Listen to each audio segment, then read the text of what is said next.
بسم الله الرحمن الرحيم الحمد لله والصلاة والسلام على نبينا محمد وعلى آله وصحبه أجمعين أما بعد. Today is Wednesday and inshallah we'll continue our halaqah on the seerah of the Prophet sallallahu alaihi wasallam. Last two halaqahs we talked about the introduction and the importance of studying seerah and how the Prophet sallallahu alaihi wasallam was the greatest of the creation of Allah subhanahu wa ta'ala, the most beloved of the creation of Allah subhanahu wa ta'ala.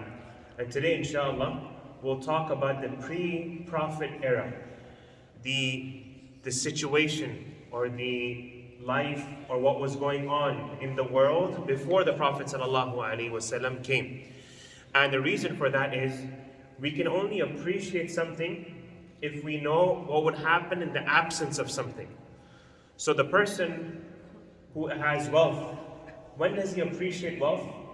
When he has gone through some financial struggles and he understands the value of having money. A person who is born into wealth, born into a very wealthy family, he will never appreciate wealth because this is something he's used to his entire life. But a person who's gone through many financial struggles, he understands the value of wealth. A couple that has been struggling to have a child for years and years, they're trying to have a child, and eventually they have a child, they understand the value of this child. A person who's been terminally sick for a long period of their life, they've been through cancer or any other type of disease, may Allah protect us all, he will appreciate when he recovers and Allah subhanahu wa ta'ala blesses him with good health. He will understand the value of that health. Similarly, we can only appreciate the value of the Prophet sallallahu alaihi wasallam in a complete sense when we understand what was going on in the world before the Prophet sallallahu alaihi wasallam came. Right? So hence it's important to understand the chaos that was going on in the dunya, the situation in the world before the Prophet sallallahu alaihi wasallam came. And we'll talk about three areas in the world. There were two huge empires that existed before the time of the Prophet ﷺ, even at the time of the Prophet ﷺ, and those were the Roman Empire and the Persian Empire. The Roman Empire was north of the Arabian Peninsula, and the Persian Empire, which was east of the Arabian Peninsula, which is Iraq and Iran today. Those were the two great empires that existed at the time of the Prophet ﷺ, and they were proper empires. They had their kings, they had their armies, they had their judicial system, they had everything, a proper empire. And then you had the Arabian Peninsula, what is today is Saudi Arabia, Qatar, Bahrain, a little bit of Syria, and those countries.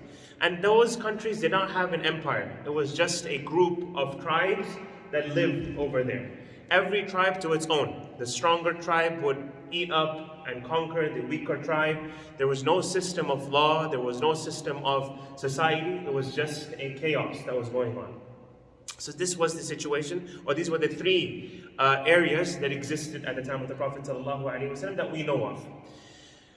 Today we'll talk about the Roman Empire and the Persian Empire, and inshallah next week we'll talk about the Arabian Peninsula.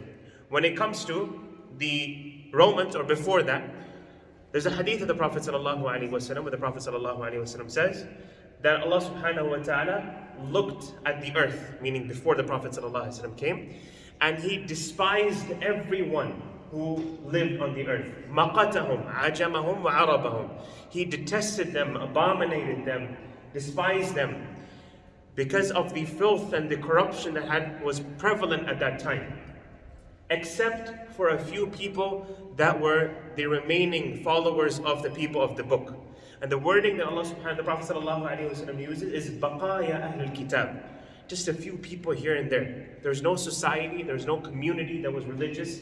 It was maybe one religious Jewish person over there, one religious Christian over there, and we can see that from the story of Salman al-Farisi, if we cover that one day, how he would struggle to find one religious person here and there. There was no community, just a few religious people here and there.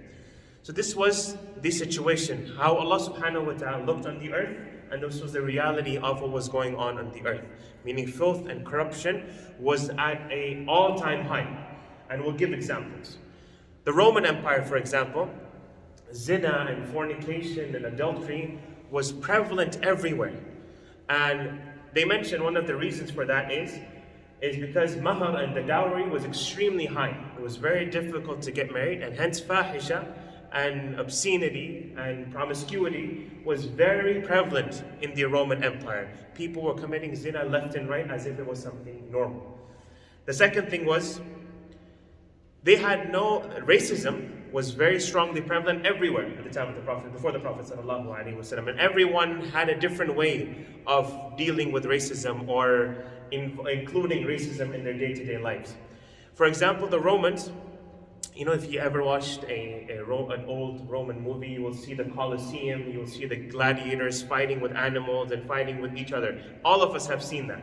This was actually what would happen at the time of the Romans, is that they would bring a black slave, an African slave, and they would throw him into a cage with a wild animal to see if he can fight this wild animal to save his life. And people would sit on the, you could say, the bleachers, or they would surround the Colosseum, and they would observe this man struggling to save his life to fight this wild animal.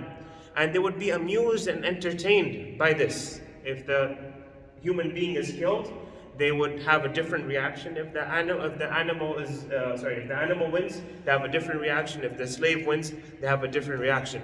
No one would feel bad that this is what we're doing with a human life. This is a life of a person. This is a soul. This is a person who has feelings. This is a human being. You're doing this to them. No one cared. And they would treat slaves as if they had no responsibility towards them, as if they did not exist. Something like worse than property, something worse than animals, they mentioned. They would treat slaves even worse than animals.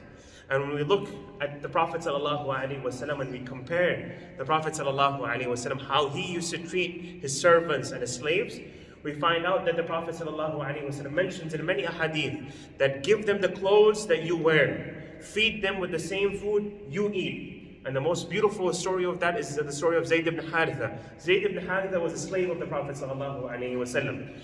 And the Prophet ﷺ used to love him dearly, to the point his title, his nickname amongst the community was Hibbu Rasulullah, the beloved of the Prophet ﷺ. And he was a slave of the Prophet ﷺ. And he was an Arab who lived with the Prophet ﷺ in Mecca, but he wasn't originally from Mecca. He wasn't originally from Mecca. And one day, his father and his uncle find out that he is in Mecca. And they come to Mecca to buy him from the Prophet ﷺ so they can free him and he can go back to his family from wherever he was from. So they come up to the Prophet ﷺ and they say, to ask the Prophet ﷺ, Ya Rasulullah, we would like to buy this slave of yours for whatever you want. And please don't reject this offer from us. And the Prophet ﷺ said, I have something better for you. Take him for free. I don't want any money from you, but with one condition, as long as he wants to go with you. But if he chooses me, I would not leave the companionship of someone who chooses me. And they said, this is a deal that is more than fair. You've been very generous with us. And they go up to Zayd ibn Haritha and they ask Zayd ibn Haritha that, why don't you come with us? I'm your father, this is your uncle. We would like to take you back to your own town, to your own tribe, where you can live as a free man with your own family members. And he says, no, I don't want to go back with you. I want to stay with the Prophet ﷺ. And they were surprised. Why would a person choose to be a slave in this foreign land instead of being a free person, a free man amongst his own family members, with the honor of being with your own family? How would he choose slavery over that?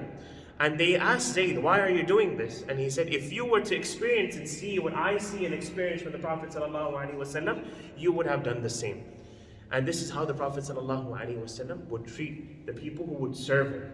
Anas ibn Malik would serve him, and Anas ibn Malik radiallahu anhu says that I served the Prophet ﷺ for 10 years.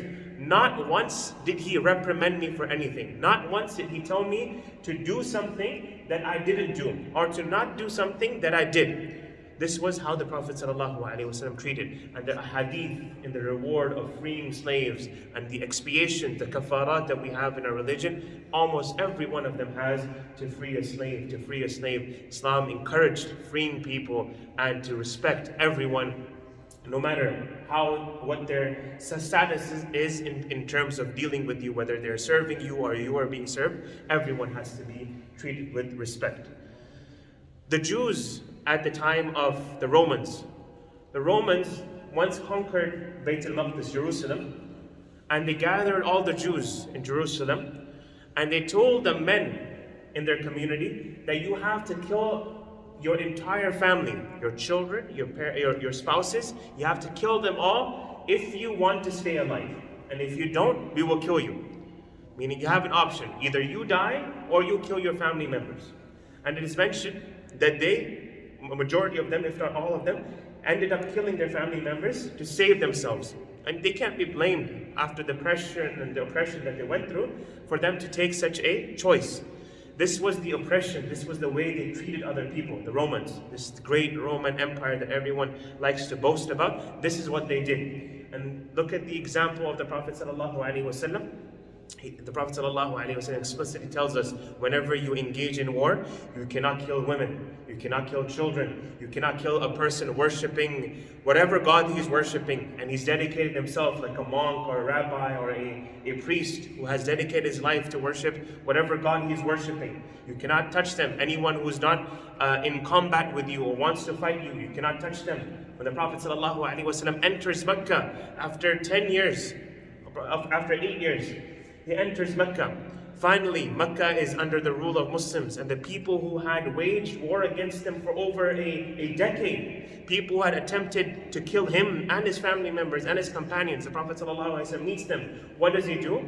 Go, for you are free. Frees them all, doesn't hold anyone accountable. In return, many of them become Muslims. This is how the Prophet ﷺ would treat his enemies. Women in the Roman Empire were known to have no place or as if they did not exist. They were known to have no soul or no personality, no identity, you could say, in their community. They were just beings that existed, that were only used for certain purposes. This is how they treated. They did not inherit, they could not own anything, they had no place in the community, to the point that they would create these locks for their mouths. They would place these locks so they would not be able to talk.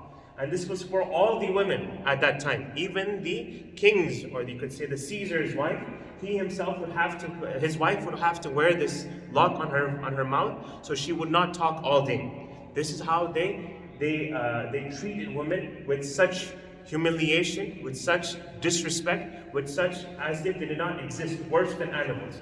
When it comes to Islam, Allah subhanahu wa ta'ala revealed the surah by the name of Surah An-Nisa, the surah of women. Allah subhanahu wa ta'ala honored women. The last words of the Prophet sallallahu alaihi wasallam before he passed away was, An-Nisa, An-Nisa wa ma malakat aymanukum. Women, take care of women, take care of women.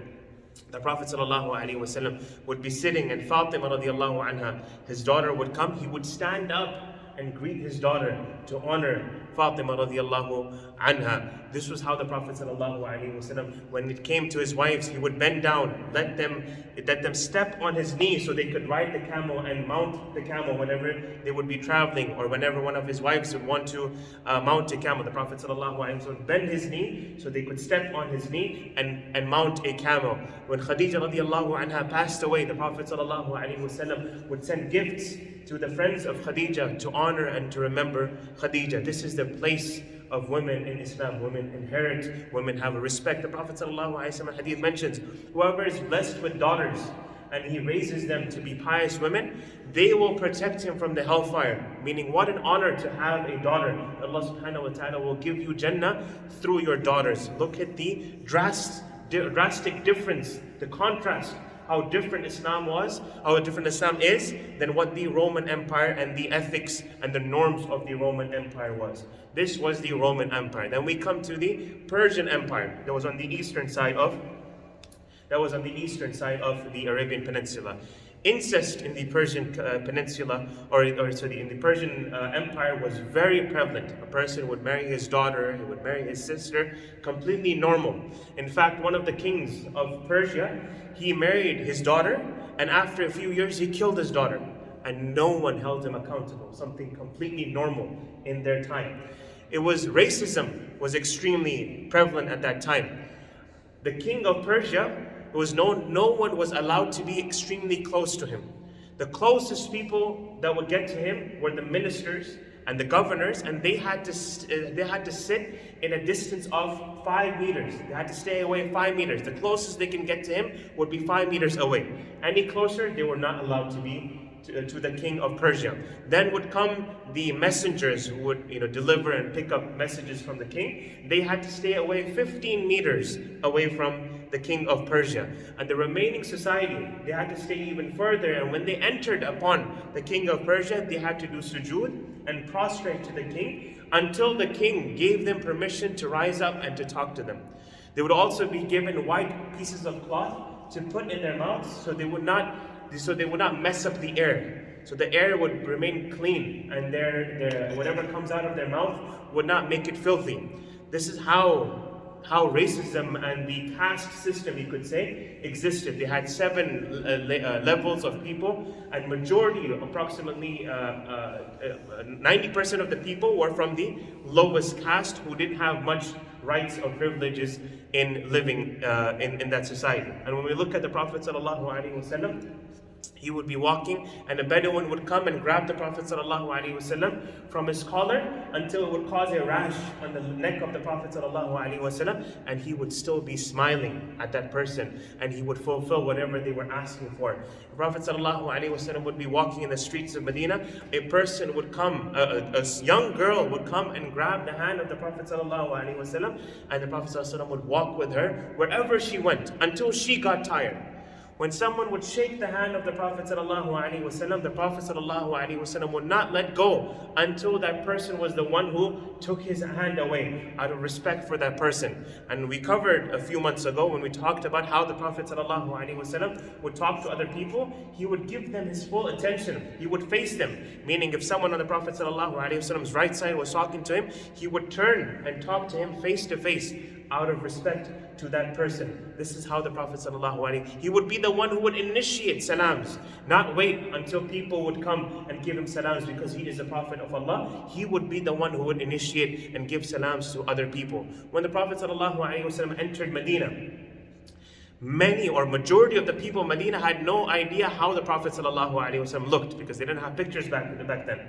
So when Abu Bakr radiallahu anhu and the Prophet are walking into Medina, many people thought that the Prophet of Allah was Abu Bakr, because they couldn't differentiate who was who, because both of them were looking the same, and the Prophet ﷺ was wearing normal clothes and every person wore. You couldn't even differentiate who the Prophet ﷺ was amongst other people.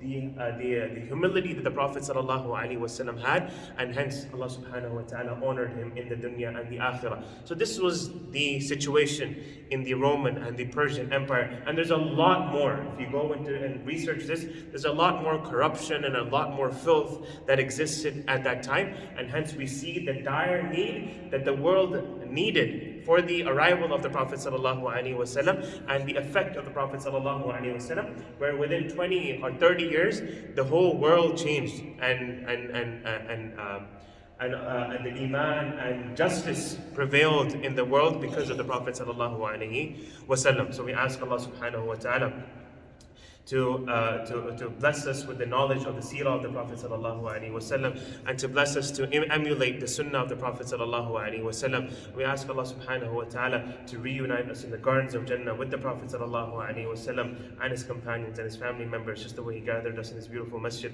Wa sallallahu wa sallam ala nabiyyina Muhammad wa ala alihi wa sahbihi ajma'een.